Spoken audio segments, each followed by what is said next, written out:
الحمد لله وكفى وسلام على عباده الذين اصطفى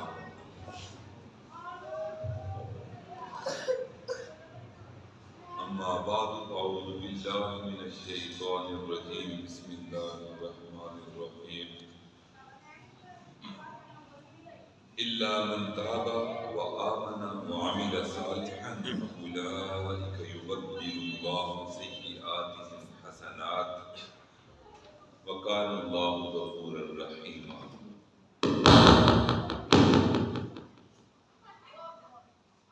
سبحان ربك رب العزة عما يصفون وسلام على المرسلين والحمد لله رب العالمين. درود پڑھ اللهم صل على سيدنا محمد وعلى آل سيدنا محمد وسلم. اللهم صل على سيدنا محمد وعلى آل سيدنا محمد وبارك وسلم. اللہ تعالیٰ نے ہم پر احسان فرمایا کہ اللہ تعالیٰ نے ہم سب کو ایمان کی دولت عطا فرمائی.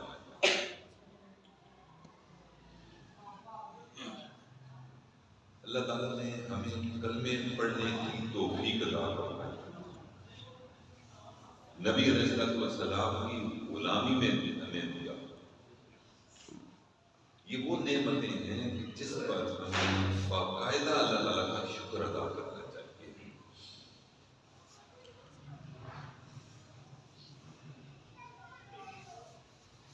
دیکھیے ہمارا تو کوئی زور نہیں ہے. دنیا کے مختلف ممالک میں جانا ہوتا ہے، لوگوں کو اللہ کا معلوم ہی نہیں ہے. رسول اللہ صلی اللہ علیہ وسلم جیسی عظیم ہستی کو نہیں جانتے.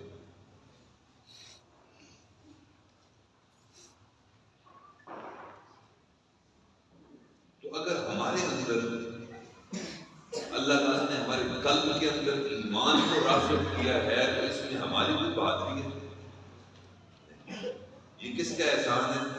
اللہ کا احسان ہے. محبت سے کہہ دیجیے اللہ اللہ اللہ کا احسان. اس احسان کا شکر بھی ادا کرنا ہے اور اس احسان کی شکر ادا کرنے میں جو کوتاہیاں ہوتی ہیں اس پر بھی اللہ سے مغفرت طلب کرنی ہے. ہم تو خطا کار ہیں، گناہ گار ہیں، معصیت میں پڑے ہوئے ہیں، گناہوں کی غلاظتوں میں پچھڑے ہوئے ہیں. تو ہمیں تو بہت زیادہ توبہ کرنے کی ضرورت ہے.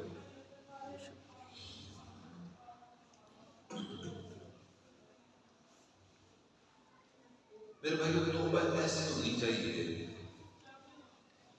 یہ بھی سیکھنے کا عمل ہے توبہ. ہم تو رٹے رٹائے جملے کہہ دیتے ہیں، میری توبہ، یوں کانوں کو پکڑ لیا یا اللہ میری توبہ. الحمدللہ کہ یوں بھی کہہ دیتے ہیں. یہ بھی بڑی نعمت ہے اللہ تعالیٰ کی. جب کبھی خطا ہو جاتی ہے تو رجوع اللہ ہو جاتا ہے، اللہ کی طرف رخ ہو جاتا ہے. یہ بھی تو اللہ تعالیٰ کا احسان ہے. اور ہم سینہ بسینہ یہ بات ہم تک چلی آ رہی ہے تو فوراً کیا کہہ لیتے ہیں؟ یا اللہ میری توبہ، استغفر اللہ، استغفر اللہ، یوں کہہ لیتے ہیں. لیکن توبہ کی علماء نے باقاعدہ شرائط بتائی ہیں کہ انسان اگر توبہ کرے تو توبہ کرنے سے پہلے اسے کیا کیا عمل کرنے چاہیے. یوں ہی منہ سے نہیں کہہ دینا چاہیے یا اللہ میری توبہ. اگر شرائط معلوم نہیں تو یہ بھی غنیمت ہے کہ منہ سے کہہ رہے ہیں الحمدللہ کہ منہ سے اللہ تعالیٰ توبہ کے الفاظ نکلوا رہے ہیں، احساس دلوا رہے ہیں کہ میرا بندہ خطا کار ہے، تو توبہ کر. تو توبہ کر لیتا ہے. حتیٰ کہ اللہ اتنے کریم ہیں، شرائط آداب ایک طرف، منہ سے توبہ کیا کہنا ایک طرف. حدیث پاک میں آتا ہے کہ جو بندہ گناہ کرنے کے بعد دل میں ندامت محسوس کرتا ہے، اللہ تعالیٰ اس کی ندامت کو بھی ہی قبول کر کے اس کے سارے گناہوں کو معاف فرما دے۔ یہ جو ندامت ہے نا، یہ بھی توبہ ہے۔ تو دل میں کسی چیز کا برا جاننا، کسی گناہ کا احساس ہو جانا، میرے بھائیوں یہ اللہ تعالیٰ کا خاص انعام ہے۔ ہمارے مشائخ نقش بند کے سرخیر ہیں حضرت مجدد الفسانی رحمۃ اللہ علیہ، وہ فرماتے ہیں کہ اللہ رب العزت جس کے ساتھ بھلائی کا ارادہ فرماتے ہیں، جس کے ساتھ بھلائی کا ارادہ فرماتے ہیں، اللہ تعالیٰ اس کو دید قصور عطا فرماتے ہیں۔ کیا عطا فرماتے ہیں؟ دید قصور۔ دید کہتے ہیں چشم کو، دیکھنے کو، اور قصور کہتے ہیں خطا کو۔ بعض اوقات تو بندہ اتنا مگن ہوتا ہے، شیطان کے بہکاوے میں ایسا آتا ہے کہ اس کو احساس ہی نہیں ہوتا کہ مجھ سے خطا ہو رہی ہے، میں تو گناہ کر رہا ہوں، مجھ سے اللہ کا کوئی حکم ٹوٹ رہا ہے، کوئی نبی علیہ السلام کی سنت چھوٹ رہی ہے، احساس ہی نہیں ہوتا۔ اس لیے دید قصور اللہ سے مانگنی چاہیے کہ یا اللہ جب بھی مجھ سے کوئی خطا ہو تو مجھے دید قصور عطا فرما دینا، تاکہ مجھے اپنی خطا کا احساس ہو جائے۔ خطا کا احساس ہوگا تو معافی مانگے گا۔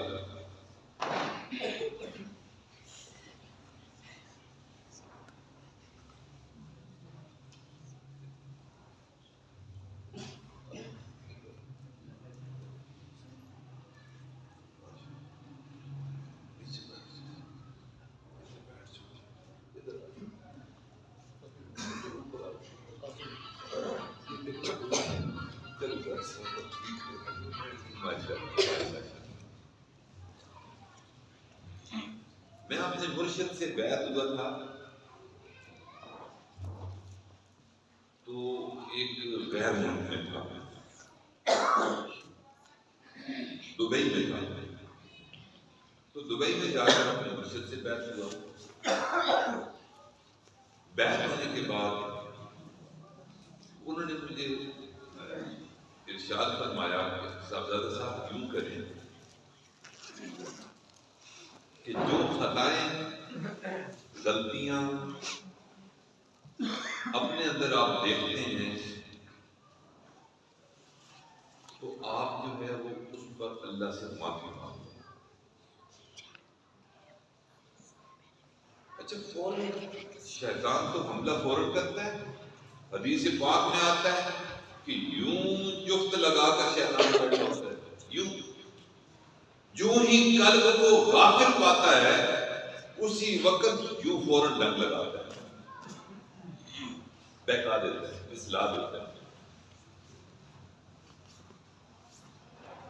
تو جب حضرت کی دعوت برکاتہ نے یہ ارشاد فرمایا تو میں نے فوراً شیطان کے بہکاوے میں آیا اور میں نے فوراً سوچا، اظہار نہیں کیا، فوراً سوچا تیرے اندر کون سی خطا ہے کہ جس پر حضرت جی فرما رہے ہیں کہ تم اپنی خطاؤں پر اللہ سے معافی مانگو۔ یہ بیعت ہونے کا مقصد تو یہی ہوتا ہے، نئی زندگی کا آغاز کرنا ہوتا ہے۔ تو یوں انہوں نے ارشاد فرمایا کہ تم اپنی خطاؤں سے معافی مانگو۔ اللہ تعالیٰ کے جو محبوب بندے ہوتے ہیں، بعض اوقات اللہ تعالیٰ دلوں کے احوال ان پر منکشف کروا دیا کرتے ہیں۔ تو میں نے تو یہ دل میں سوچا تھا کہ تیرے اندر کون سی خطا ہے، تو فلاں گھر میں پیدا ہوا، الحمدللہ تیرے زندگی بالکل ٹھیک ہے، کوئی خطا نہیں، کوئی لفظ نہیں، کوئی گناہ نہیں۔ یہ شیطان نے ذہن میں لایا۔ اب جب میں نے یہ سوچا تو میرے مرشد کو اللہ تعالیٰ نے القاء فرما دیا، مجھے کہنے لگے کہ چھوڑ دیجئے فی الحال چھوڑ دیجئے، رات جب آپ بستر پر جائیں گے تو بستر کے ساتھ سائڈ ٹیبل پر کوئی کاغذ پنسل پڑی ہوگی. آپ یوں کرنا، سونے سے پہلے یاد کر کر کے چند ایک لکھ لینا، چند ایک لکھ لینا. آواز آ رہی ہے سر؟ آ رہی ہے؟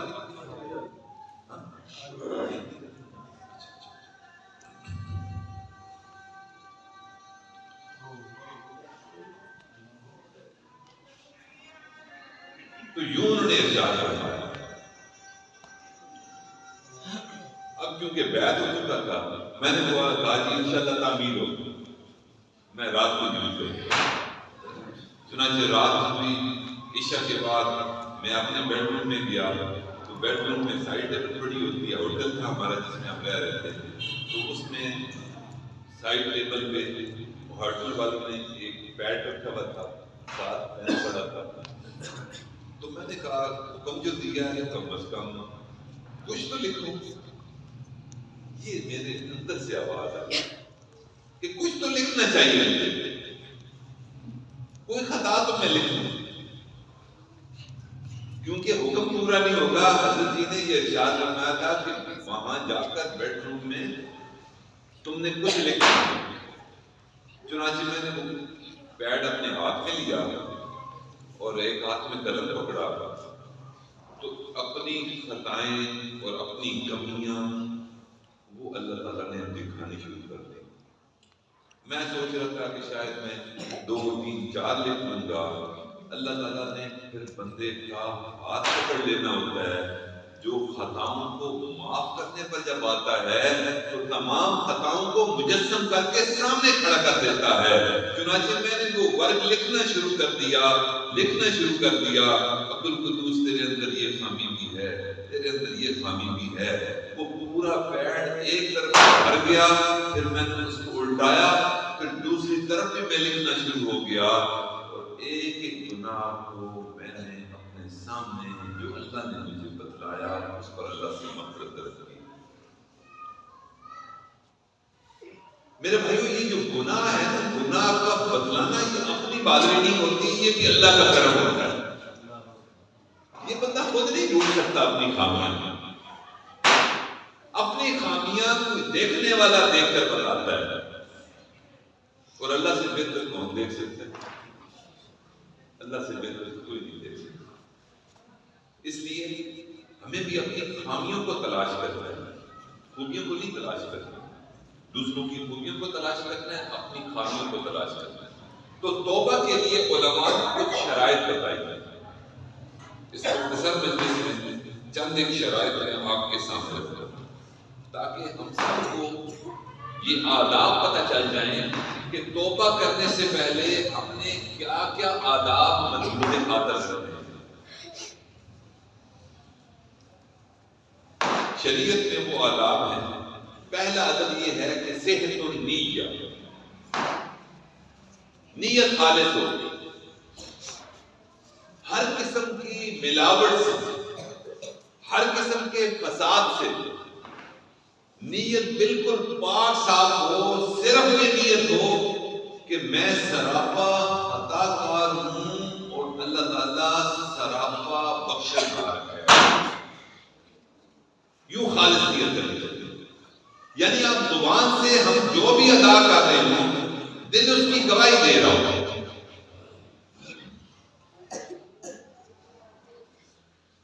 ایسا نہ ہو کہ زبان سے جملے کچھ بندہ کہہ رہا ہو، دعا مانگ رہا ہو یا اللہ میری توبہ، یا اللہ میری توبہ، اور دعا مانگتے ہوئے طوطے کی طرح بندہ دعا مانگنا شروع کر دے اور دماغ کے اندر مستقبل گناہوں کی منصوبہ بندی ہو رہی ہے. ہماری توبہ تو ایسے ہے. ہماری توبہ پر بھی ہمیں توبہ کرنے کی ضرورت ہے. تو نیت ٹھیک ہونی چاہیے بندے کی. جب بندہ اللہ کے حضور پیش ہو رہا ہو تو نیت خالص ہو. اور دوسری شرط اور ادب کیا ہے؟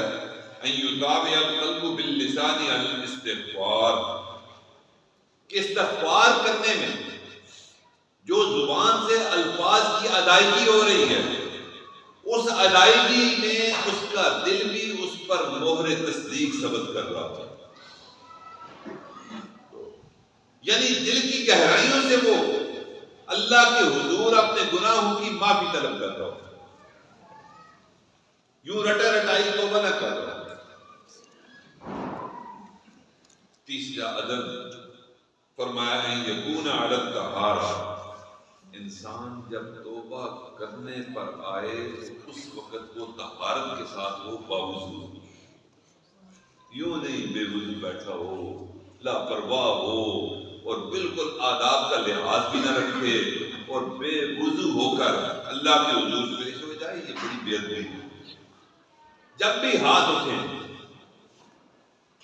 انسان کو باوضو ہاتھ اٹھانے چاہیے۔ اللہ کے دربار میں جا رہے ہیں، اللہ کے دربار میں جانے کا پہلا ادب یہ ہے کہ انسان باوضو ہو۔ دیکھیں ہمیں اگر اپنے ڈسٹرکٹ کے ڈپٹی کمشنر سے ملنا ہو تو کیا منہ دھوئے ہم چل پڑتے ہیں؟ بالوں کو کنگھی بغیر کیے بغیر ہم چل پڑتے ہیں؟ سلوٹ والے کپڑے پہن کر چل پڑتے ہیں؟ جوتوں پر برش کیے بغیر، پالش کیے بغیر چل پڑتے ہیں؟ نہیں، ایسا نہیں ہوتا۔ جس دن کسی بڑے افسر سے ملنا ہوتا ہے ہم اپنے اچھے طریقے سے دانتوں کو برش کرتے ہیں، وضو کرتے ہیں، صابن سے مل مل کے دھوتے ہیں، اپنے آپ کو غسل کرتے ہیں، اچھے کپڑے زیب تن کرتے ہیں، جو کپڑے میں اچھا جوڑا ہوتا ہے وہ پہنتے ہیں، اور ایسا جوتا پہنتے ہیں جو نیا ہو، اور اس کو بھی پالش کرتے ہیں، پھر خوشبو لگاتے ہیں، بالوں کو سنوار کر خوشبو لگا کر کہ ہم جی فلاں صاحب سے ملنے جا رہے ہیں۔ اگر اس عارضی دنیا کے عارضی صاحب کو ملنے کا یہ ادب ہے تو پھر خود سوچ لیجیے خالق کائنات کے حضور پیش ہونے کا کیا ادب ہے۔ تو اس لیے طہارت کے ساتھ بندہ جائے، توبہ جب کرنا چاہے اپنے گناہوں پر تو ان سب چیزوں کا لحاظ رکھے اور پھر رجوع اللہ کو بہتر کرنے کے لیے چوتھا عمل یہ کرے کہ 2 گانا پڑھ صلاۃ التوبہ کی نیت کرتے اور اللہ کے حضور کے گڑائے خشوع و خضوع کے ساتھ نماز پڑھے، نوافل پڑھے، اور نوافل پڑھنے کے بعد کیا ہی اچھا ہو کہ وہ نوافل سحری سے کچھ دیر پہلے، اللہ اکبر، وہ تہجد کا وقت ہو اور انسان اس وقت اللہ کے حضور پیش ہو کہ کریم پروردگار آپ رات کو بندوں کی طرف متوجہ ہوتے ہیں۔ اب جب ساری مخلوق سو گئی تو میں آپ کے حضور پیش ہو گیا، آپ مہربانی فرما دیجئے میرے ان گناہوں کو معاف فرما دیجئے۔ یعقوب علیہ السلام نے اپنے بیٹوں کو بھی یہ کہا تھا کہ دیکھو تم نے بڑی خطا کر لی، یوسف کے ساتھ تم نے بڑی زیادتی کر دی، اب میں تمہارے لیے اپنے رب کے حضور تمہارے لیے مغفرت طلب کروں گا۔ فرمایا سوف استغفر لکم ربی، میں جلد ہی تمہارے لیے اللہ کے حضور استغفار کروں گا۔ علماء لکھتے ہیں کہ اس آیت کے ضمن میں یہ استغفار جو انہوں نے اپنے بیٹوں کے لیے کیا تھا یہ تہجد کے وقت سحر سے پہلے کیا، اس لیے جو اس وقت استغفار کر لیتا ہے، گناہوں کی معافی مانگ لیتا ہے، اللہ تعالیٰ اس وقت بندوں پر انتہائی رحیم اور کریم ہوتے ہیں، اور ساری مخلوق سوئی ہوئی ہوتی ہے، وہ بندہ جاگ رہا ہوتا ہے، اللہ تعالیٰ اس کی معافی کو اسی وقت قبول کر کے اس کے گناہوں کو معاف کر دیا کرتے ہیں۔ ایک اور بات، جو نیکیاں ہوتی ہیں وہ گناہوں کو ختم کر دیتی ہیں۔ ان الحسنات یذہبن السیئات، مٹا دیتی ہیں۔ گناہوں کو مٹا دیں۔ ایک نقطہ اس میں یہ رہے گا کہ جب آپ اپنے لیے مغفرت طلب کر رہے ہو اس وقت اللہ کے حضور یہ کہہ دیجئے کہ یا اللہ کل مومن مومنات جو حضرت آدم علیہ السلام سے لے کر قیامت کی صبح تک جو خطا کار ہوں گے میرے مالک ان سب کو بھی معاف فرما دیں۔ اس میں ایک نقطہ کیا ہے؟ نقطہ یہ ہے کہ نبی علیہ السلام نے ارشاد فرمایا کہ بندہ مومن کے لیے جب کوئی بندہ دعا کرتا ہے اپنے کسی بھائی کے لیے تو اس بھائی کی طرف سے اللہ تعالیٰ ایک نیکی دعا مانگنے والے اپنے بندے کو عطا فرما دیتے ہیں۔ جیسے میں نے دعا کر دی یا اللہ خزیمہ کو حافظ عالم بنا، محمد کو عالم بنا، حافظ بنا، یحییٰ کو بنا، موسیٰ کو بنا، ان بچوں کو بنا، یہ دعا کر دی۔ اب ان سب بچوں کی طرف سے اللہ تعالیٰ نے ایک ایک نیکی میرے نام اعمال میں درج کر دی۔ دوسروں کے لیے دعا کرنا اللہ کو بڑا محبوب ہے۔ اب دیکھیں کہ آدم علیہ السلام سے لے کر قیامت تک اربوں تو گزر چکے، انشاءاللہ اربوں انسان مومن ہوں گے انشاءاللہ۔ اب جب آپ دعا کریں گے کہ ربنا اغفر لی ولوالدی وللمؤمنین، یا اللہ مجھے بھی معاف کرنا، میرے والدین کو بھی معاف کرنا اور تمام مومنین کو بھی معاف کرنا۔ اب نیت آپ کی یہ تھی کہ آدم علیہ السلام سے لے کر قیامت تک آنے والے مومنین، تو یہ خربوں نیکیاں ایک سیکنڈ میں اللہ تعالیٰ نے آپ کے نام اعمال میں درج کر دیا۔ خربوں نیکیاں۔ اللہ کو اپنی مخلوق سے بڑا پیار ہے، جو مخلوق کا سوچتا ہے اللہ تعالیٰ اس کے بارے میں اچھا فیصلہ فرماتے ہیں، جو مخلوق کے بارے میں نرم فیصلہ فرماتا ہے اللہ تعالیٰ رفق کو، نرمی کو پسند فرماتے ہیں۔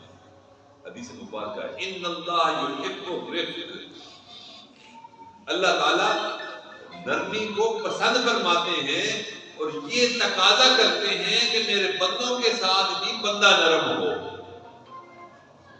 ایک حدیث مبارکہ سن لیجیے، وہ حدیث مبارکہ کیا ہے؟ نبی علیہ السلام نے ارشاد فرمایا کہ جو بندہ بھی 24 گھنٹے میں کم از کم 27 مرتبہ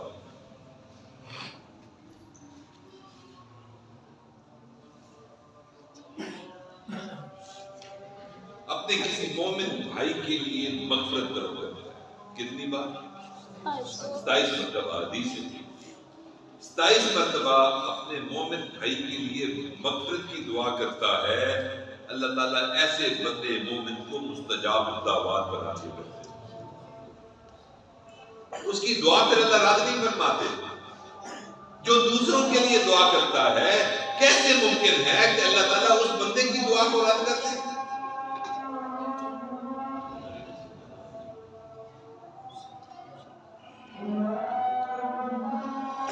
تو اللہ تعالیٰ اتنے مہربان ہے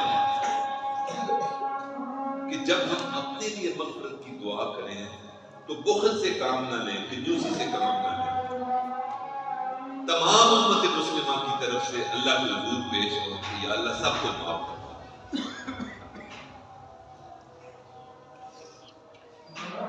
اب جس بندے نے گناہ کیا ہے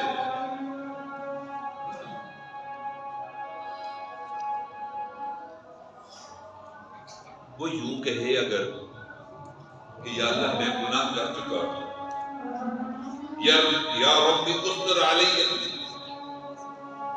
یا اللہ مجھ سے خطا ہو گئی، اب میری عزت آپ کے ہاتھ میں ہے، اب تو یہ ہے کہ میں ذلیل ہو جاتا، میں رسوا ہو جاتا، لیکن آپ کریم ہیں، آپ نے میری پردہ دری نہیں فرمائی، مہربانی فرما دیجئے، گناہ کو بھی معاف فرما دیجئے اور اس گناہ کو مخلوق سے بھی بچا لیجئے، مخلوق کو بھی پتہ نہ چلے۔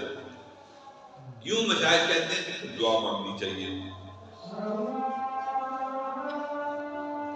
اور پھر فرمایا کہ اگر کوئی بندہ کسی وقت معصیت کر لے، کوئی حکم ٹوٹ جائے، تو یوں انتظار نہ کرے کہ میں تہجد میں اٹھ کر دعا کروں گا، توبہ اللہ سے معافی طلب کروں گا، بلکہ جب بھی اس معصیت سے فارغ ہو، اذا فرغ من المعصیت قال یا رب تب علی، جب بھی معصیت سے فارغ ہو اس وقت کہہ دے کہ یا اللہ بشری تقاضوں کے تحت مجھ سے خطا ہو گئی، آپ مہربانی فرما دیجیے اس خطا کو معاف فرما دیجیے.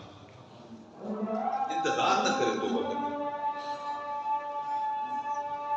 رات کو تو ضرور ہی مانگے، لیکن معصیت سے فراغت کے فوراً بعد جب احساس ہو جائے کہ شیطان نے ڈگمگا دیا، شیطان نے پھسلا دیا، چنانچہ اسی وقت دعا کر لینی چاہیے. نبی علیہ السلام کی تعلیمات اور دعائیں ہیں، اللہ اکبر. بندہ حیران ہوتا ہے کہ نبی علیہ السلام نے کیسی کیسی دعائیں اس امت کو سکھائی ہیں. گھر سے جب بندہ نکلتا ہے مسجد کی طرف جاتا ہے تو آقا علیہ السلام ایک دعا پڑھ کرتے تھے، اللہم انی اعوذ بک ان اذل او اذل او اذل او اذل او اظلم او اظلم او اجہل او یجہل علی. اللہ اکبر، کیا خوبصورت دعا ہے. بندے کو احساس تو رہے نا کہ شیطان پیچھے ہے، وہ پھسلا سکتا ہے، تاکہ جب کبھی کوئی وسوسہ آئے، جب بھی کبھی کوئی گناہ کا موقع ملے، فوراً انسان متنبہ ہو جائے کہ یہ وہ وقت ہے کہ اس وقت مجھے جرأت دکھانی ہے، اپنے نفس کو نیچا دکھانا ہے. نبی علیہ السلام کی دعا کی برکت کی وجہ سے اللہ تعالیٰ اس کو گناہوں سے محفوظ رکھتے ہیں.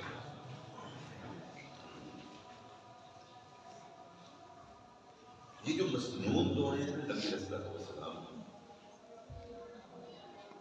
اس سے اچھا انداز دعا مانگنے کا ہو ہی نہیں سکتا. اللہ تعالیٰ علماء کو جزائے خیر عطا فرمائے کہ انہوں نے چھاپ کر ہمارا کام آسان کر دیا. یوں پاکٹ سائز کی مناجات مقبول مل جاتی ہے، جس میں روزانہ کی علیحدہ علیحدہ دعائیں انہوں نے رقم کر دی ہیں، تاکہ ایک ہفتے میں زیادہ سے زیادہ افراد وہ دعائیں 7 دنوں میں ختم کر دیں. ویسے تو دعائیں بہت زیادہ ہیں، لیکن جو کثرت سے نبی علیہ السلام مانگا کرتے تھے، کم از کم ہم بھی تو ایک ہفتے میں پڑھ لیا کریں تو مناجات مقبول چند روپے کی مل جاتی ہے.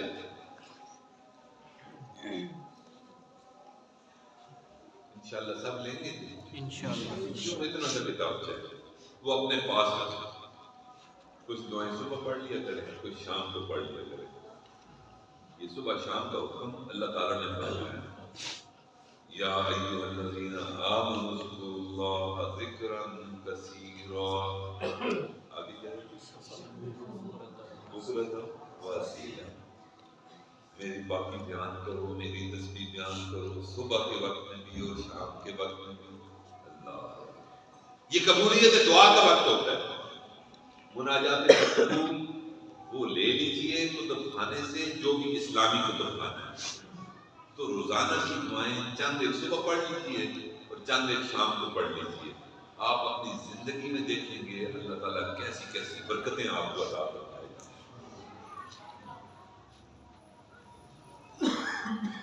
اور پھر فرمایا کہ اگر انسان سے کوئی نیکی کا کام ہو جائے، اللہ کرے ہوتے رہے، تو جب بھی نیکی کا کام ہو تو پھر اس کو اپنی طرف اس کا رخ نہ موڑیں کہ یہ میں نے کر لیا، میں نے تہجد پڑھ لی، میں نے تلاوت کر لی، میں نے استغفار کر لیا. اس کا رخ بھی اللہ کی طرف موڑنا ہے اور پھر اللہ کے حضور کہنا ہے، رب تقبل منی، اے میرے پروردگار میری طرف سے اس ہدیے کو، اس کو قبول فرما لیجیے.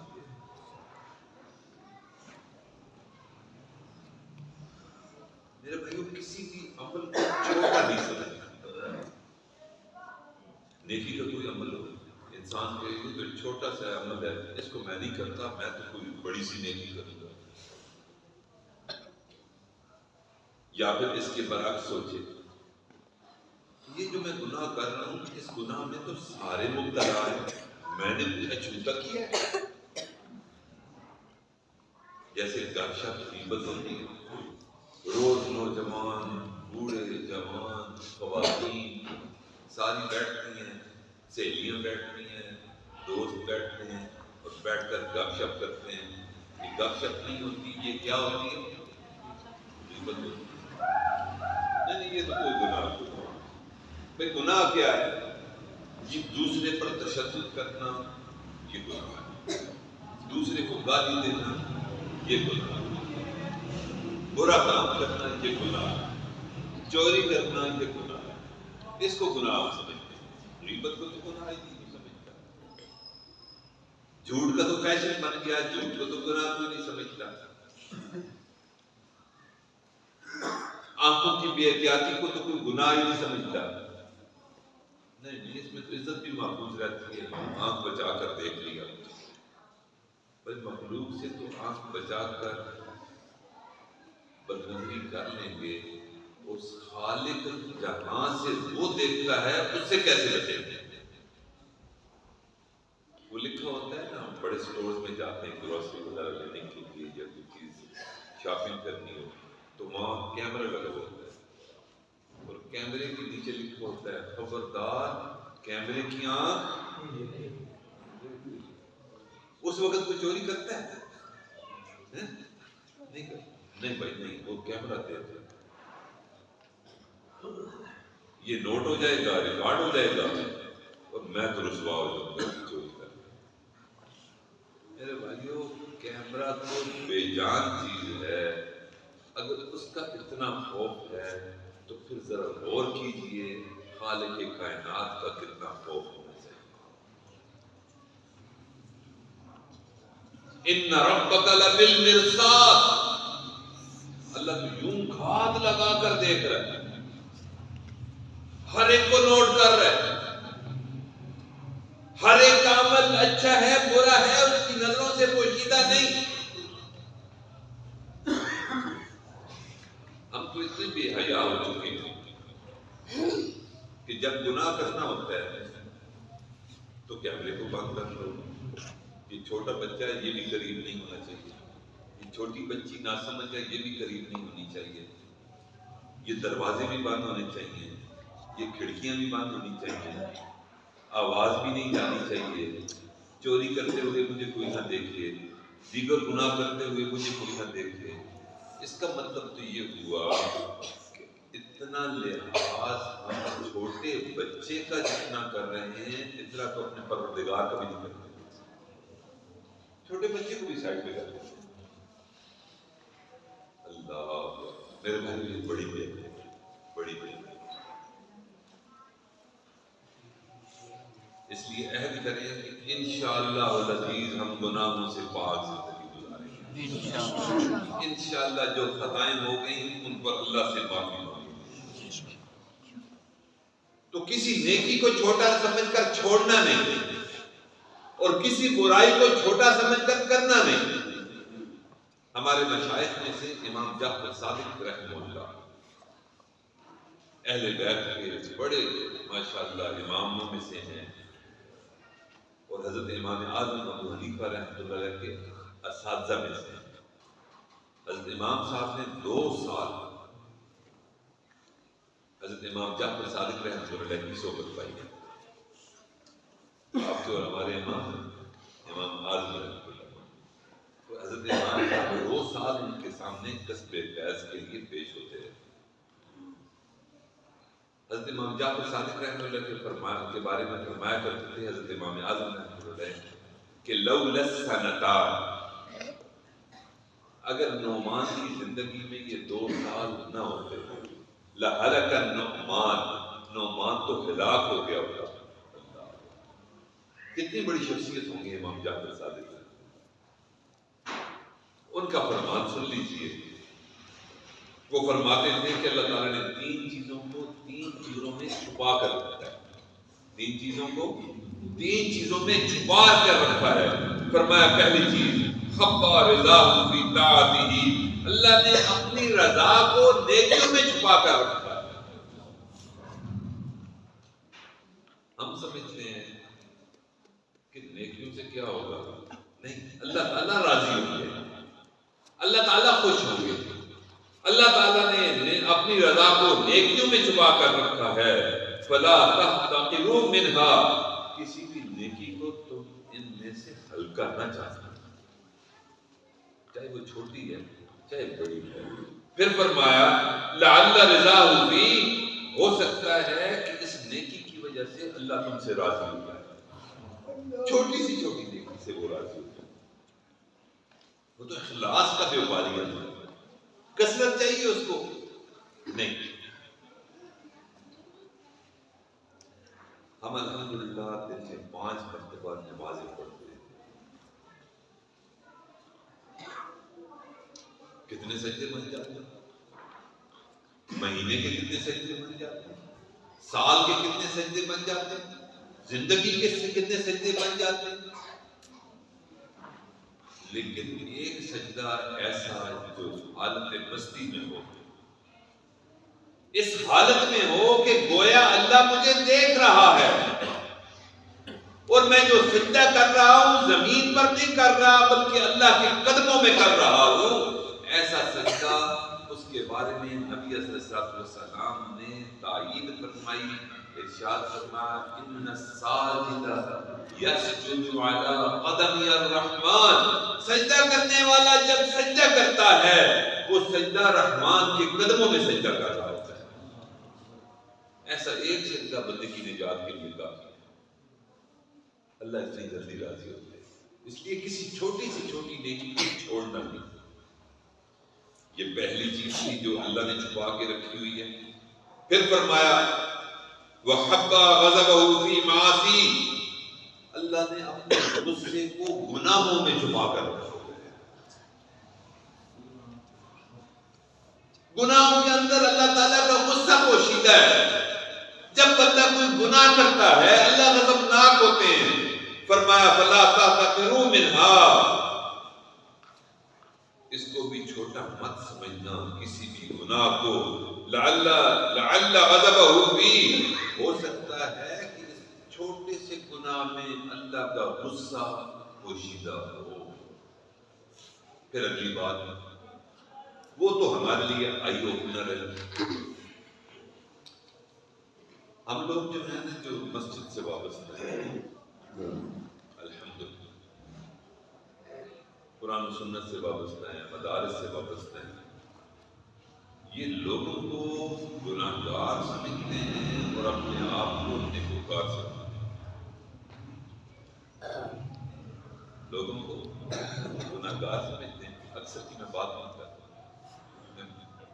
کم درجے کے لوگ جن کی علم کی گفتگی نہیں ہوتی، وہ اپنے آپ کو بڑا طور مار سمجھنے لگتے ہیں بعض کا کہ جی ہم تو بہت اچھے ماحول میں رہتے ہیں، نیکی تقوی والا ماحول واقعی ہوتا ہے، اس میں کوئی شک نہیں، لیکن کسی کو حقارت کی نظر سے دیکھنا بھی تو مناسب نہیں ہے۔ یہی اللہ والے، یہی علماء آپ لوگوں کے لیے دعائیں کرتے ہیں رات کو اٹھ کر کثرت کے ساتھ۔ میں چند ایک کی بات کرتا ہوں، ان کے بارے میں حضرت امام جعفر صادق رحمہ اللہ فرماتے ہیں وَحَبَّ وَلَایَتَهُ فِي عِبَادِهِ الْمُؤْمِنِينَ، اللہ نے اپنے اولیاء کو اپنے بندوں میں چھپا کر رکھا ہے، اپنے بندوں میں پوشیدہ کر کے رکھا ہوا ہے۔ وَلَا تَحْتَقِرُوا مِنْهُمْ، تم ان میں سے کسی بندے کو حقارت کی نظر سے نہ دیکھنا۔ لَعَلَّهُ وَلِيُّ اللَّهِ تَعَالَى، وہ ممکن ہے کہ جس بندے کو تم حقیر سمجھ رہے ہو وہ اللہ کا ولی ہو۔ ہماری آنکھیں ایک دفعہ کھلی گئی، ہمارے علاقے کے ایک صاحب تھے، وہ آج جس کے پاس تشریف لائے اور انہوں نے کہا جی کہ آپ لاہور جاتے رہتے ہیں، آپ جب لاہور جائیں تو میں آپ کے ساتھ لاہور جانا چاہتا ہوں، میرا فلاں ڈپارٹمنٹ میں کام ہے، آپ کے سلسلے کے وہاں ساتھی ہیں جو بڑے افسر ہیں، تو میرا جائز کام ہے اگر آپ سفارش کر دیں گے تو میری بات بن جائے گی۔ میں نے کہا جی بہت اچھا، ہم جائیں گے تو آپ کو ساتھ لے جائیں گے۔ اب ان کا حلیہ کیا تھا میں ذرا آپ کو بتا دوں، چہرہ پرکشش، دل چاہتا تھا اس بندے کی آنکھوں میں انسان دیکھے، لیکن ظاہر حلیہ کیا تھا کہ اس نے مونچھ اتنی بڑی رکھی ہوئی تھی، صرف لبوں پر رہتی تو بات تھی، اس نے اس داڑھی کو بھی مونچھوں میں شامل کیا ہوا تھا، اور یوں کر کے یوں مونچھیں بن جاتی تھیں، اور وہ مونچھیں اس نے بڑی ہونے کی وجہ سے اپنے کانوں کے گرد ان کا آخری سرا لپیٹا۔ کتنی بڑی مونچھ ہوگی، بہت بڑی مونچھ۔ میں نے کہا کہ یہ کانوں کے گرد کیوں لپیٹا ہوا ہے؟ کہتا ہے جی کہ یہ ذرا تھوڑی سی کیونکہ بڑی ہیں اس لیے وہ سنبھالنا ذرا مشکل ہوتا ہے، تو میں نے کانوں کے گرد لپیٹ دی ہیں۔ میں روزانہ صبح ملائی لگاتا ہوں، اور ملائی جب لگاتا ہوں تو پھر ان کو میں خوب تو دیتا ہوں تو پھر یوں یہاں تک آ جاتا ہوں، یعنی پورا ہینڈل بن جاتی ہے۔ اب یہ سوچیے کہ وہ بندہ تھا، انہوں نے کہا جی لاہور جانا ہے۔ اب میں نے کہا کسی اور کو میں انکار کر دوں گا، اس کو انکار نہیں کروں گا۔ میں نے کہا جی بہت اچھا، آپ کو میں لے جاؤں گا اپنے ساتھ۔ مولانا طیب صاحب، ہم جو ہے کچھ دنوں بعد ہم نے لاہور جانا تھا، تو ہم نے ان کو فون کر دیا، ہمارا اتنا خاص تعلق بھی ان کے ساتھ نہیں تھا، ایسے سلام ہوا۔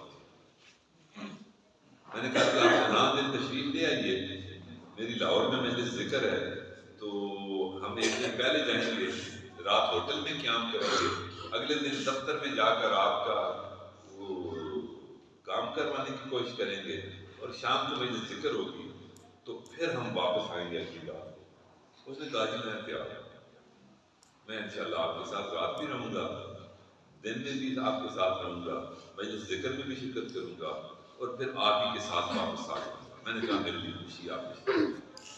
وہ اس دن تشریف لے آئے۔ اب انہوں نے ایک بیگ اٹھایا، حلیہ بالکل وہی، بات تو سمجھ میں آ رہی ہے نا ساری۔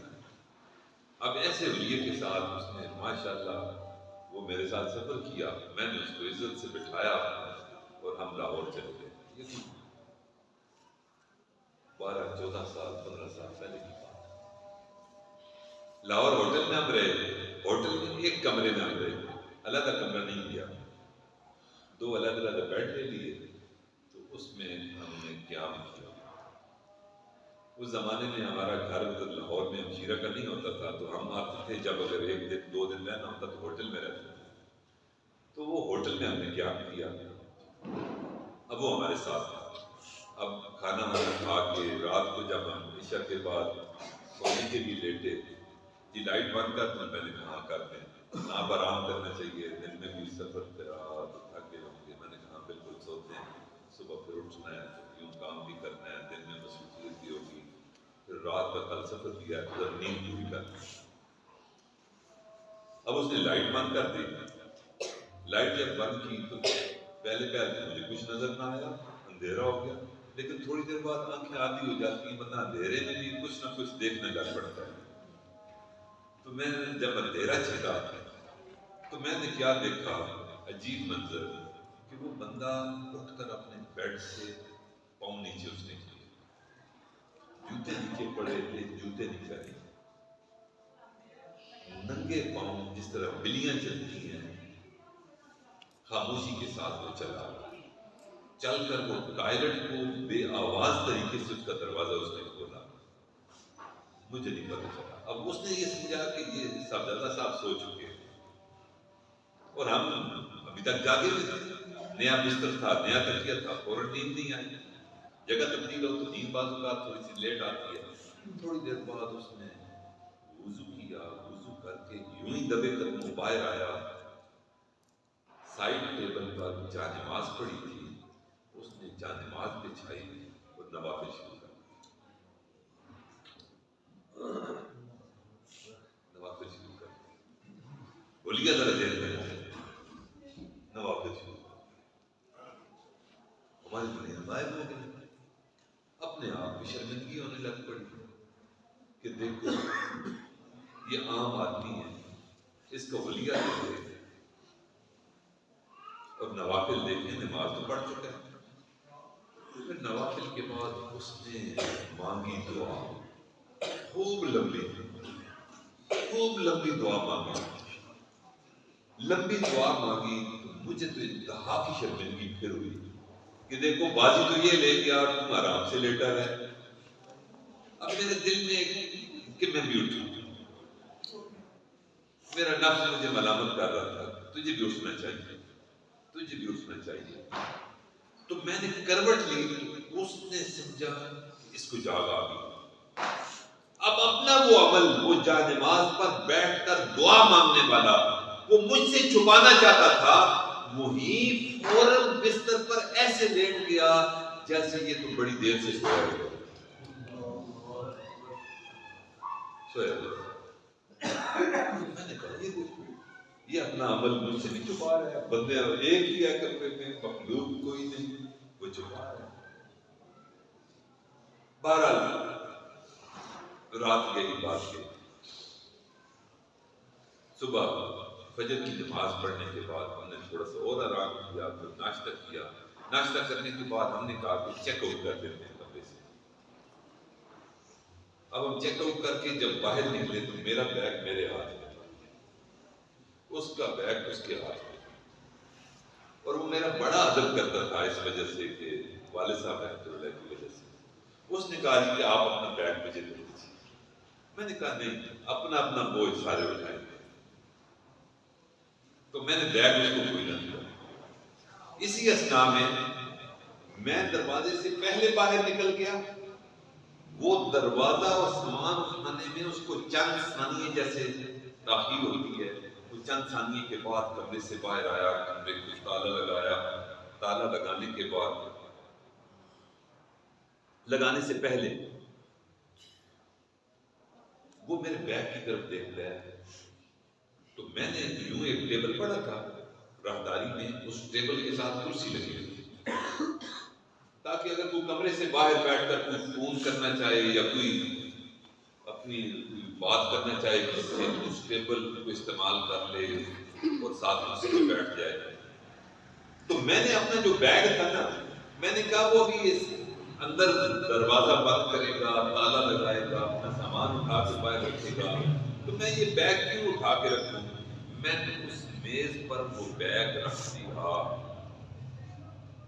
جب وہ تالا لگا کر فارغ ہوا تو جو ہی اس کی نظر بیگ پر پڑی تو فوراً اٹھ کر آگے بڑھا اور اس بیگ کو اٹھا کر نیچے رکھ دیا، اس میز سے اٹھا کر نیچے رکھ دیا۔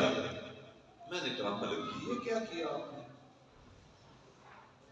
اس کا جواب ایسا تھا کہ مجھے پھر بڑی شرمندگی ہوئی۔ وہ کہنے لگا کہ صاحبزادہ صاحب، ہم نے جو کرایہ دیا ہے، جو آپ نے پے کیا، وہ کمرے کا کرایہ پے کیا ہے۔ کمرے کا بستر ہم استعمال کر سکتے ہیں، کمرے کا لحاف استعمال کر سکتے ہیں، کمرے کا ٹوائلٹ استعمال کر سکتے ہیں، کمرے کی باہر کی کوئی چیز ہم استعمال نہیں کر سکتے۔ آپ نے بیگ ٹیبل پہ رکھ دیا تھا، ہمیں کوئی استحقاق نہیں پہنچتا ان کی اجازت کے بغیر اس ہوٹل کی اس پراپرٹی کو استعمال میں لائیں۔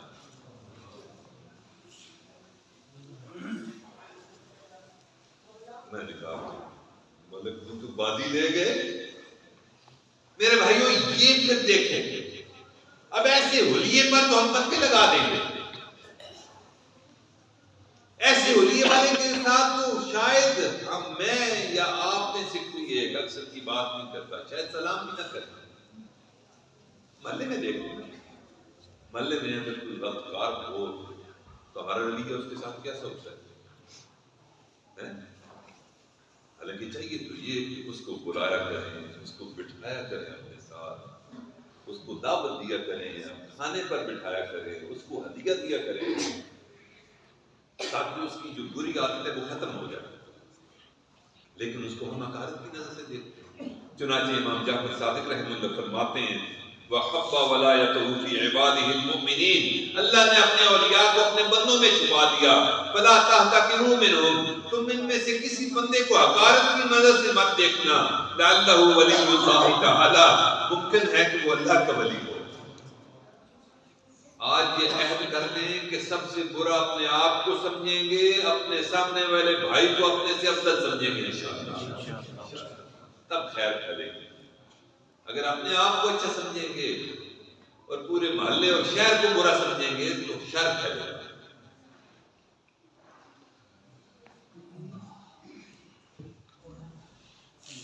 علماء کے اندر ایک بحث چھڑی رہتی ہے،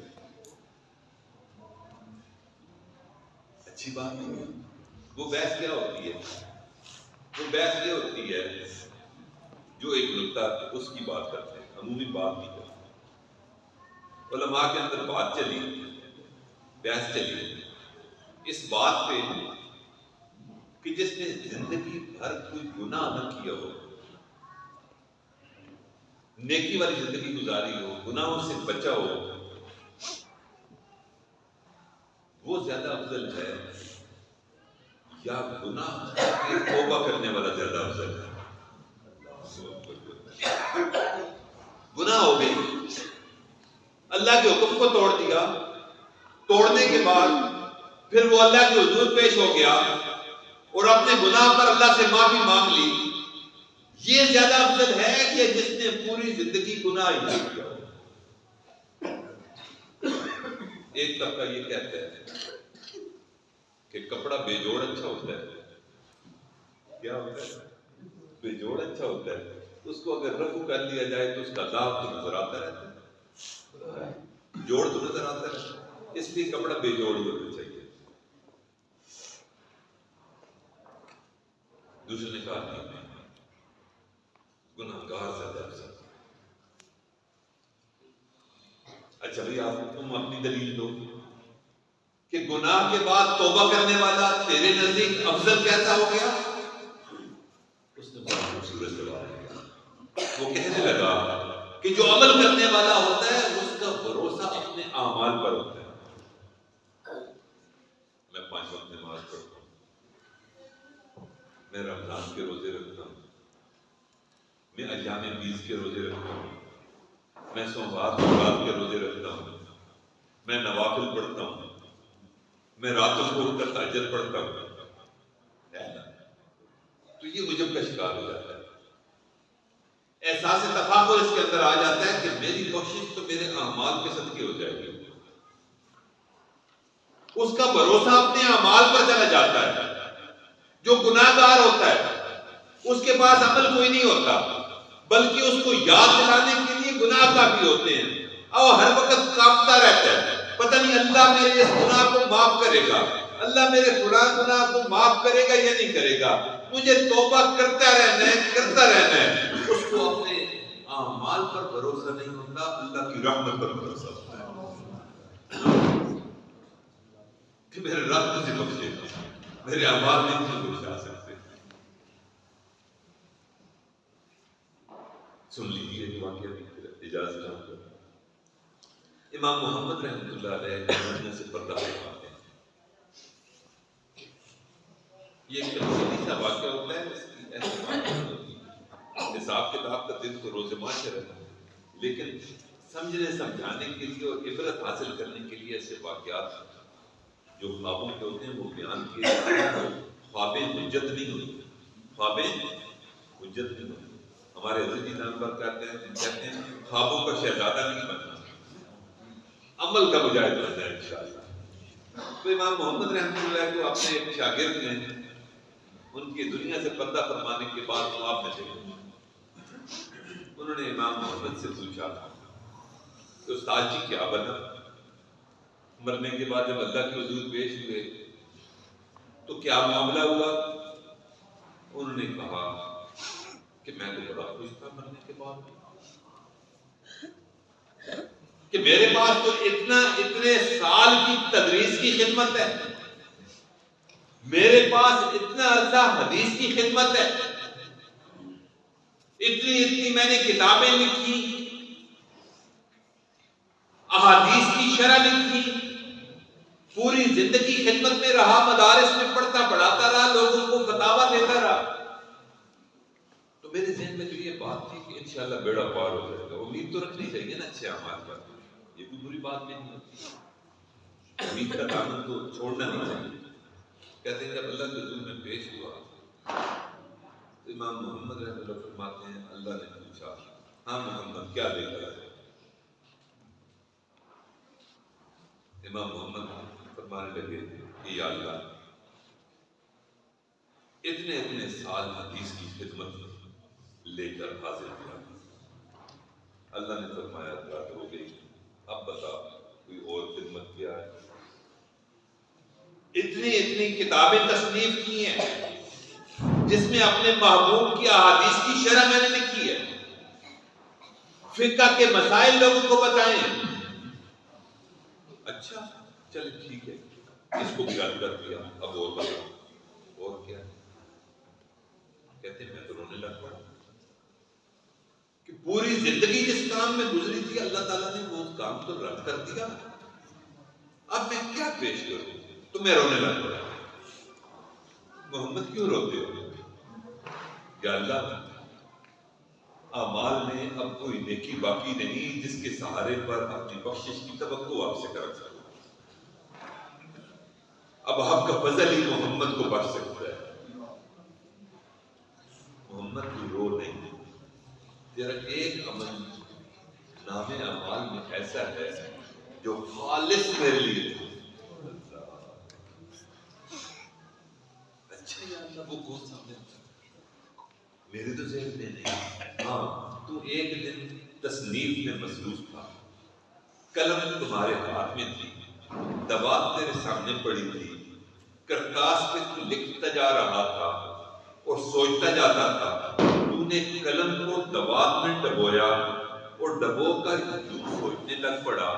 اسی اثناء میں میری ایک حقیر سی مخلوق مکھی جو پیاس سے بلبلا رہی تھی وہ تیرے قلم کی سیاہی کو چوسنے لگ پڑی. جب تم قلم سے کتاب پر کاپی پر لکھنا شروع کرنے والا تھا کہ اس قلم کی نوک پہ ٹپ پر تم نے اس مکھی کو بیٹھے ہوئے دیکھا اور تم وہ چند ثانیے رک گیا کہ اللہ کی حقیر مخلوق ہے اپنی پیاس بجھا لے. تیرا میری اس حقیر مخلوق کے لیے چند ثانیے چند لمحے اس قلم کو روکنا مجھے اتنا پسند آیا کہ میں آج اس نیکی کے بدلے تجھے جنت میں داخل کر رہا ہوں.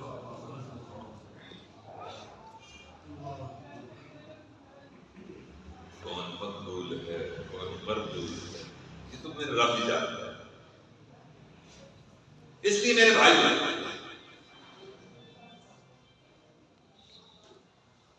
یہ جو توکل ہے نا اللہ کی رحمت پر یہ بہت بڑا عمل ہے.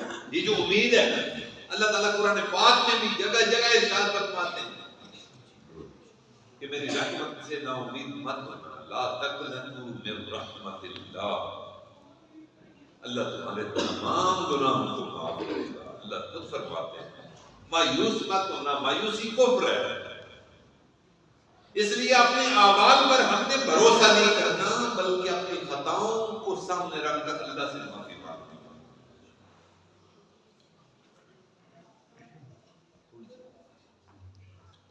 انشاءاللہ آپ سب توبہ طائب ہوتے ہیں. کیوں جی؟ کیا ارادہ ہے؟ زندگی کو تبدیل کرنا ہے، اللہ کی رضا والی زندگی گزارنی ہے، نبی علیہ الصلوۃ والسلام کی اتباع والی زندگی گزاریں گے. ذرا ہاتھ کھڑا کر کے اللہ کو بتا دیجیے.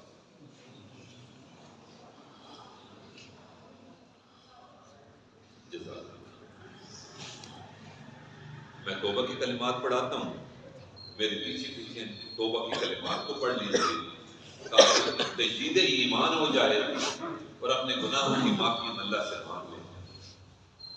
میرے پیچھے پیچھے کلمات کو پڑھ لیں. پردے میں پیچھے بیٹھے ہوئے ہماری مائیں بہنیں بیٹیاں بھی میرے پیچھے پڑھ لیں لیکن بالکل دل میں مرد ہلکی آواز. بسم اللہ الرحمن الرحیم.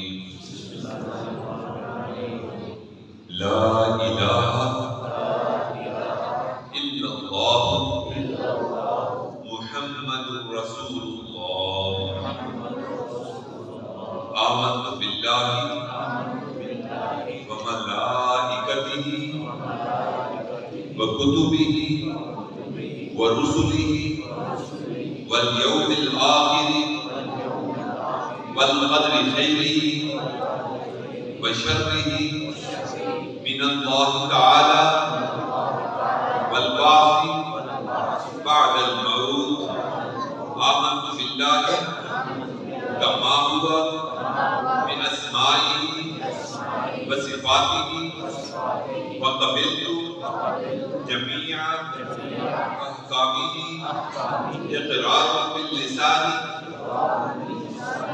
وتصديق بالقلب أشهد أن لا إله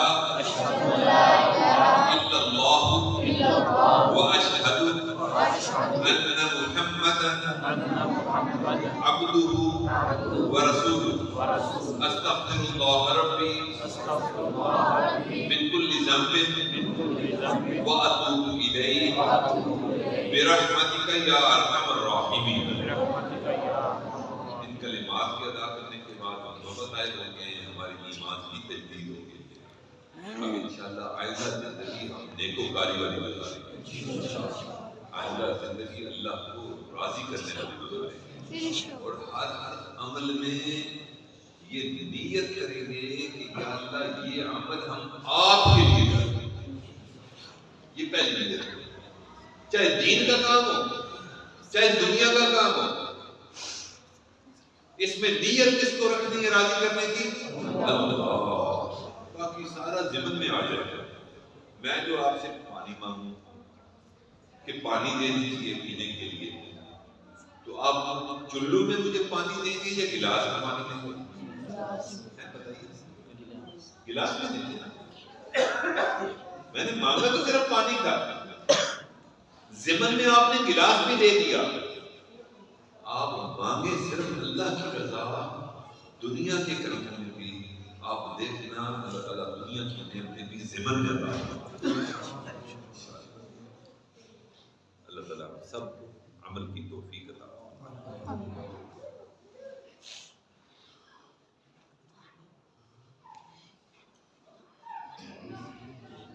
تھوڑی دیر کے لیے آنکھیں بند کر دیجیے. اپنی توجہ دل کی طرف کر لیجیے اور دل کی توجہ اللہ رب العزت کی طرف. سر کو جھکا لیجیے. تھوڑی دیر کے لیے قرآن پڑھیں. سروں کو جھکا لیجیے. آنکھوں کو بالکل بند کر لیجیے. آج اپنی مرضی سے آنکھیں بند کریں،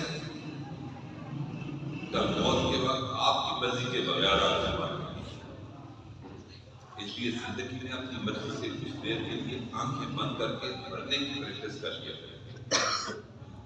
انا عند ظن عبدی بھی کے مصداق یہ گمان کر لیجیے کہ اللہ کی رحمت آ رہی ہے، دل میں سما رہی ہے، دل کی ظلمت گناہ سے ختم ہو رہی ہے، اور دل پاک صاف ہو کر اللہ کے ذکر میں مصروف ہے اور شکرانے کے طور پر کر رہا ہے. اللہ اللہ اللہ.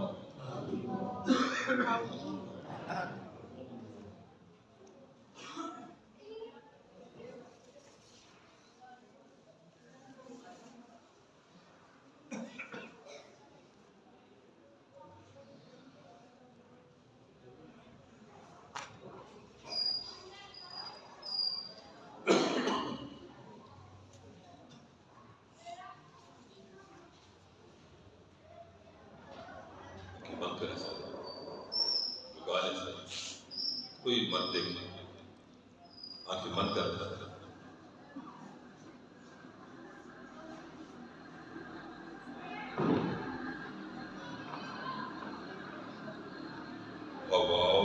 ارس والا دل بدل دے، میرا غفلت میں ڈوبا دل بدل دے. بدل دے دل کی دنیا، دل بدل دے خدایا، بدل فرما دل بدل دے. گناہ گناہگاری میں کب تک عمر کاٹوں، بدل دے میرا رستہ دل بدل دے، سنوں میں نام تیرا دھڑکنوں میں، مزہ آ جائے مولا دل بدل دے، ہٹا دوں آنکھ اپنی ماں سوا سے، جیوں میں تیری خاطر دل بدل دے، کروں قربان اپنی ساری خوشیاں، تم اپنا غم عطا کر دل بدل دے، سہل فرما مسلسل یاد اپنی، خدایا رحم فرما دل بدل دے، پڑا ہوں تیرے در پہ دل شکستہ، رہوں کیوں دل شکستہ دل بدل دے، تیرا ہو جاؤں اتنی آرزو ہے، بس اتنی ہے تمنا دل بدل دے، میری فریاد سن لے میرے مولا، بنا لے اپنا بندہ دل بدل دے،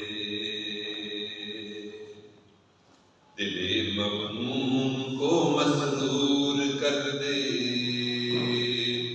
دل بے نور کو پرنور کر دے، فروزاں دل میں شمع نور کر دے، یہ گوشہ نور سے معمور کر دے، میرا ظاہر سمجھ جائے الہی، میرے باطن کی ظلمت دور کر دے، میری وحدت بلا محمور کر دے، محبت کے نشے میں چور کر دے، ہوا و حرص والا دل بدل دے، میرا غفلت میں ڈوبا دل بدل دے،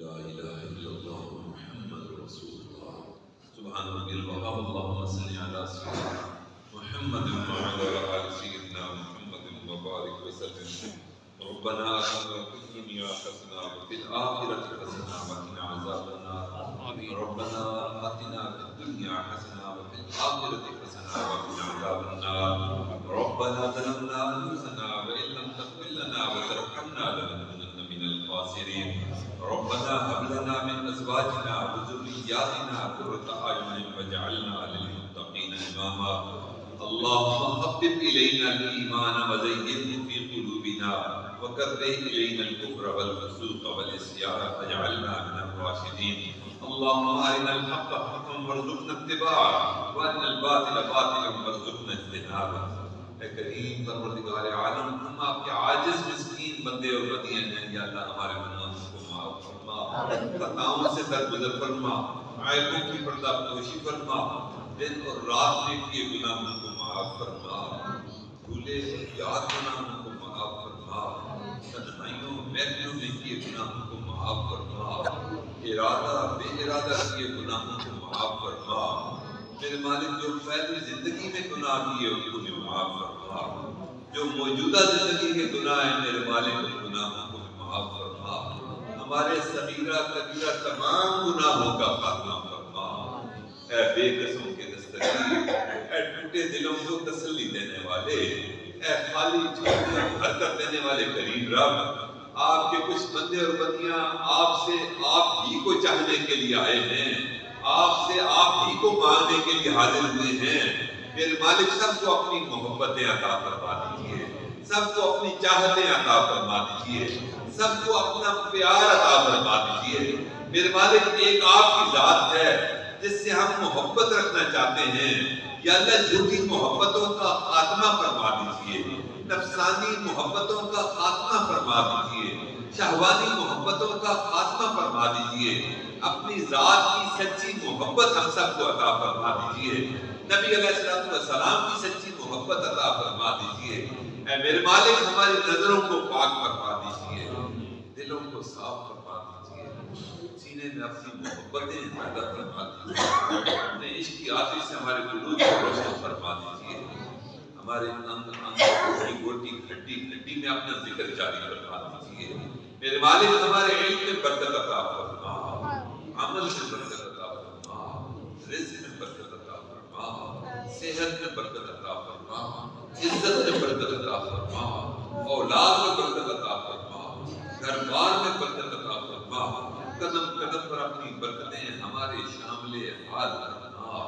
میرے مالک آج اپنے ایک ایسے ادارے میں موجود ہیں یا اللہ جس کی بنیاد ایک عاشق قرآن نے رکھی، یا اللہ مہربانی فرما قرآن کے عشق کا ایک قطرہ ہم سب کو عطا فرما، جس سے ہماری بگڑی بن جائے، ہماری یا اللہ آخرت سمجھ جائے، دنیا کی پریشانیاں ختم ہو جائیں، قرآن سے ہماری اٹوٹ وابستگی ہو جائے۔ اے کریم پروردگار قرآن ہماری رگوں میں خون بن کر دوڑ جائے، یا اللہ ایسا اپنے کلام سے محبت ہم سب کو عطا فرما دیجیے۔ ہمارے بچوں کو بھی قرآن کا حافظ بنا دیجیے، قرآن کا عالم بنا دیجیے، قرآن کا حامل بنا دیجیے، قرآن کا عامل بنا دیجیے، قرآن کا ناشر بنا دیجیے، قرآن کا مبلغ بنا دیجیے، قرآن کا مفسر بنا دیجیے، قرآن کا داعی بنا دیجیے، قرآن کا خادم بنا دیجیے، قرآن کا عاشق بنا دیجیے۔ اے میرے مالک قرآن کی خدمت ہماری نسلوں میں جاری فرما دیجیے۔ اے کریم آقا جس طرح حضرت مولانا قاری غلام فرید رحمہ اللہ کے اولاد دین کی خدمت میں، قرآن کی خدمت میں مصروف ہے، یا اللہ مہربانی فرما جو ہاتھ اٹھا کر یا اللہ خواتین و حضرات ہاتھ اٹھا کر دعا مانگ رہے ہیں، یا اللہ اسی طرح قرآن کی خدمت ہماری نسلوں میں بھی جاری فرما دیجیے، ہر قسم کی نظر بد سے اس گھرانے کو محفوظ فرما دیجیے، ہر قسم کے فتنے سے اس گھرانے کو محفوظ فرما لیجیے، یا اللہ قرآن کی خدمت کے لیے ان کی نسلوں کو چن لیجیے، آپس میں انتشار سے ان کو بچا لیجیے، آپس میں یا اللہ پیار محبت اس خاندان کو عطا فرما دیجیے۔ میرے مالک ان کی خدمات کو قبول و منظور فرما، جو ادارے قائم ہیں ان اداروں کو دن دگنی رات دگنی ترقی عطا فرما، جو جامعہ قائم ہے بچوں کا یا اللہ ان کی خدمات کو بھی قبول و منظور فرما، دور دریز تک یا اللہ ملکوں اس کا خیر عام فرما، کثیر تعداد میں علماء یہاں موجود ہیں، اے میرے مالک ان کی خدمات کو بھی قبول و منظور فرما، ان کی خدمات کو ان کی اولادوں میں جاری فرما، ان کے اداروں کو اور دین کی محنتوں کو اور مستقبل کے منصوبوں کو یا اللہ پورا فرما۔ یہاں تعمیرات چل رہی ہیں میرے مالک، غیب کے خزانوں سے ان تعمیرات کو مکمل فرما۔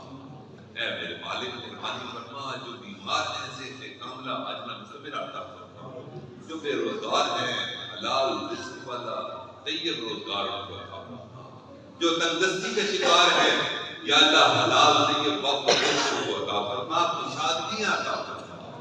اے میرے مالک جن کے گھروں میں جوان بچے اور بچیاں ہیں، ماں باپ کے لیے ان کے فرائض ادا کرنا آسان فرما، ہمارے بچوں اور ہمارے بچیوں کے ایمانوں کی حفاظت فرما، ہر قسم کے فتنوں سے ان کی حفاظت فرما۔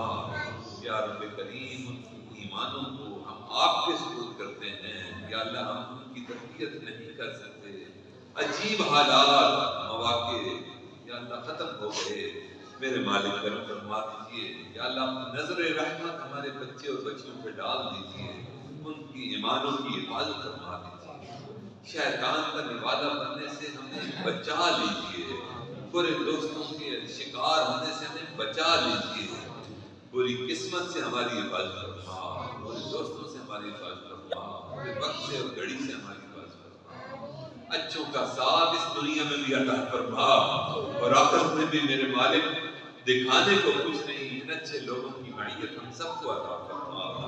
اے میرے مالک مہربانی فرما، ہمارے مشائخ، اساتذہ، والدین، اعزاء، اقربا جو دنیا سے رخصت ہو گئے، جنت الفردوس میں اعلیٰ مقام عطا فرما۔ حضرت مولانا قاری غلام فرید رحمہ اللہ، یا اللہ جنت الفردوس میں اعلیٰ مقام عطا فرما۔ اس گھرانے کے ایک ایک فرد جو آپ کی خدمت میں پہنچ چکے اور حاضرین مجلس کے جتنے یا اللہ رشتہ دار عزیز و اقارب والدین آپ کے حضور پیش ہو چکے ہیں، یا اللہ ان سب کے ساتھ نرمی والا معاملہ فرمانا۔ میرے مالک بشری تقاضوں کے تحت ہمارے مردوں سے جو غلطیاں ہوئی، جو آپ کے حضور پیش ہو چکے ہیں، یا اللہ ان غلطیوں کو بھی معاف فرمانا، ان کی قبر کو ٹھنڈا فرمانا، مد نظر وسیع فرمانا، جنت کا باغ بنا دیجیے۔ میرے مالک اپنی رحمت کلی ان کو عطا فرما۔ اے میرے مالک ہماری بھی حفاظت فرما دیجیے، مرتے دم تک یا اللہ ہمیں اسلام پر ایمان پر قائم فرما دیجیے، یا اللہ شیطان کے خلاف ہماری مدد فرما دیجیے۔ آپ خود فرماتے ہیں قرآن پاک میں کہ میں نے انسان کو ضعیف پیدا کیا، میرے مالک ہمیں تو ضعیف پیدا کیا لیکن شیطان کو آپ نے مہلت دے دی، ہم آر پار نہیں دیکھ سکتے، وہ دیکھ سکتے ہیں، دلوں میں نہیں چھاپ سکتے، وہ ہمارے دلوں میں وسوسے پیدا کر سکتا ہے۔ میرے مالک اگر آپ کی حفاظت نہ ہوئی تو ہم شیطان سے کیسے محفوظ رہ سکتے ہیں؟ میرے مالک ہم تو ضعیف جو ہوئے، میرے مالک ہم فقیر جو ہوئے، ہم بے بس ہیں، میرے مالک آپ تو بے بس نہیں۔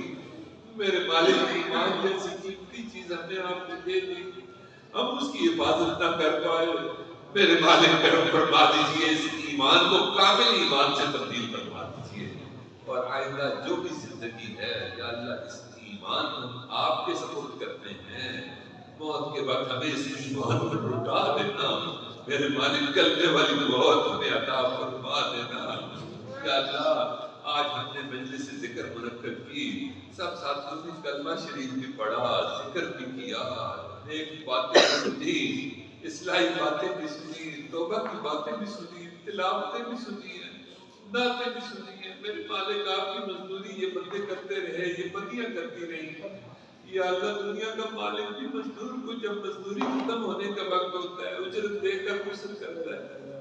میرے مالک ہم نے بھی آپ کے در کی مزدوری کی ہے، اگر آپ نے اجرت دے دیں گے ہماری بگڑی بن جائے گی، میرے مالک بگڑی بنا دیجیے، میرے مالک رسوا ہونے سے بچا لیجیے، میرے مالک ہم پکی سچی توبہ کرتے ہیں، یا اللہ ہمیں احساس ہے کہ ہم نے آپ کے حکموں کو توڑا ہے، میرے مالک آپ عظمت والے کریم رب تھے، آپ نے طاقتیں دی تھی، آپ کی دی ہوئی طاقتیں ہم نے معصیت کے کاموں میں لگائی، آنکھیں آپ نے دی، بدنظریاں ہم کرتے رہے، ہاتھ آپ نے دیے، ظلم ہم کرتے رہے، زبان آپ نے دی، جھوٹ اور غیبت ہم کرتے رہے،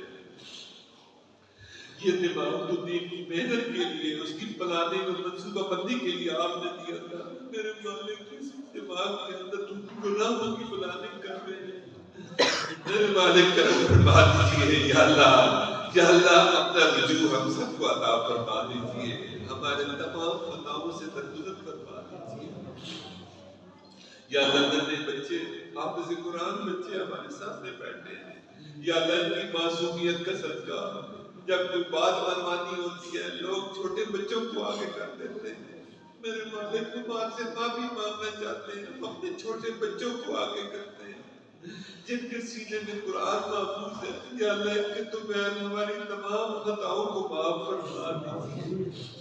ہم نے دنیا میں دیکھا کہ قتل کی دشمنیاں اگر نہ ختم ہو رہی ہے تو گھر کی خواتین کو بھیجا جاتا ہے، وہ مقتول خاندان کے سربراہ کے قدموں میں اپنے آنچل اور دوپٹے کو رکھ دیتی ہیں، وہ مقتول خاندان کا سربراہ ان کے آنچل کا صدقہ ان کے سروں پر دوبارہ آنچل رکھ دیتا ہے اور قتل کی دشمنیاں معاف کر دیا کرتا ہے۔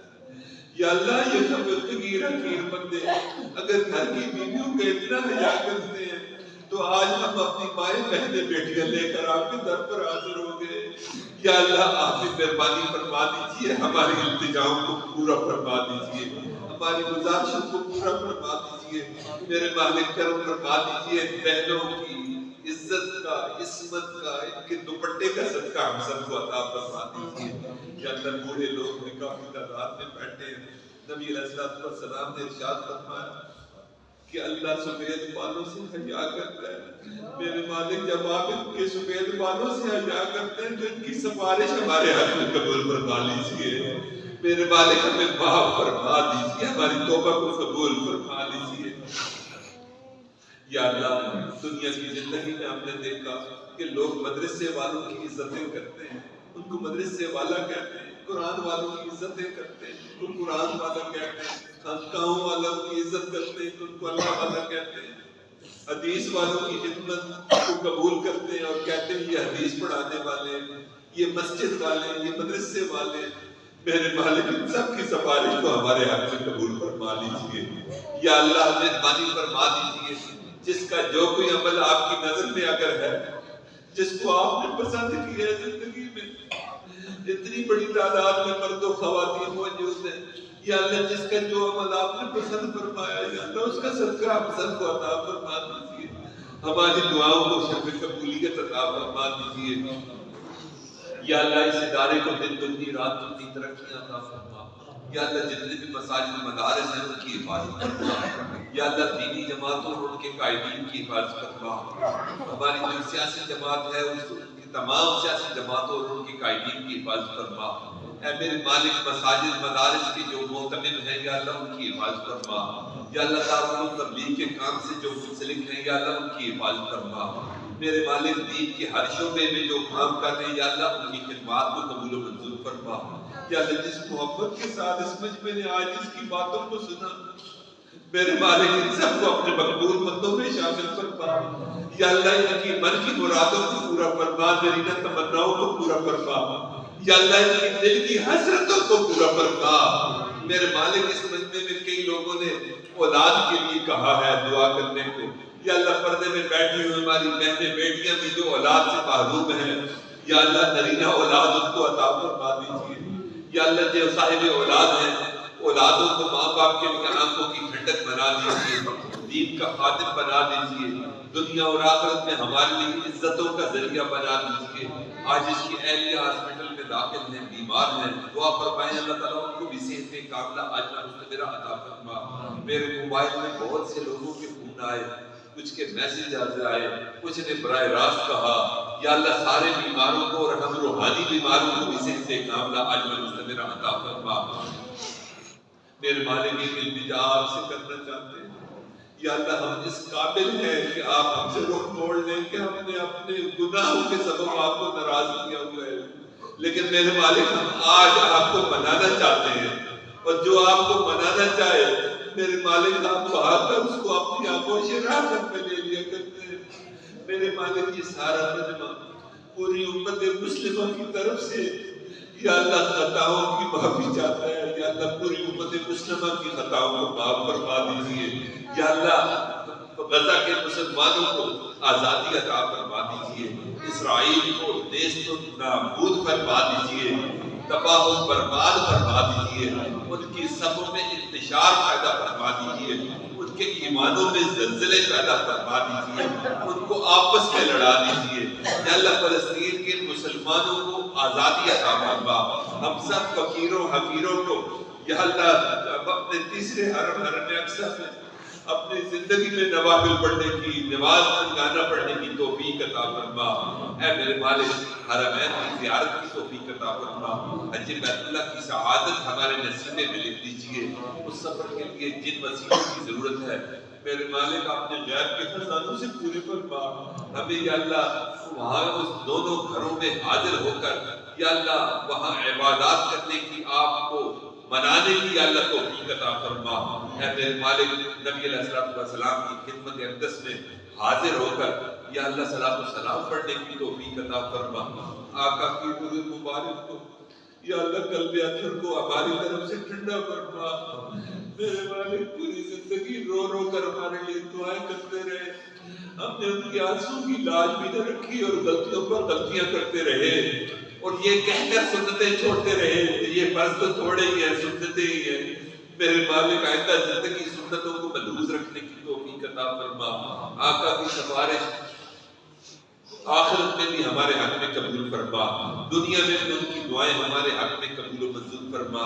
اے کریم پروردگار، یہ چاروں بھائی ہمارے سامنے ہیں، ہماری آنکھوں کی ٹھنڈک ہے۔ حضرت مولانا رفیق صاحب، حضرت مولانا طیب صاحب، حضرت مولانا قاسم صاحب، حضرت مولانا عبد الباسط صاحب اور ان کے جتنے شاگرد اور جتنے متعلقین، جتنے یا اللہ ان کے مقتدی، یا اللہ مہربانی فرما دیجئے، یا اللہ ان سب کی خدمات کو قبول و منظور فرما۔ اس گھرانے کو اور زیادہ قرآن کی خدمت کے لیے قبول و منظور فرما، جس طرح حضرت قاری صاحب رحمہ اللہ کو آپ نے قبول فرمایا، یا اللہ ان کی اولادوں کو بھی ایسے ہی قبول و منظور فرما۔ ہر قسم کے فتنے اور فساد سے ان کی حفاظت فرما، ہر قسم کے انتشار سے ان کی حفاظت فرما، آپس میں پیار اور محبت ان کے اندر مزید پیدا فرما، اتفاق اور اتحاد کے ساتھ یا اللہ دین متین کی خدمت کرنے کی توفیق عطا فرما۔ گھروں میں بیٹھی ہوئی ہماری مائیں بہنیں بیٹیاں جو یا اللہ قرآن کی خدمت میں مصروف ہے، یا اللہ ان پر اس کو بہترین اجر و بدلہ عطا فرما۔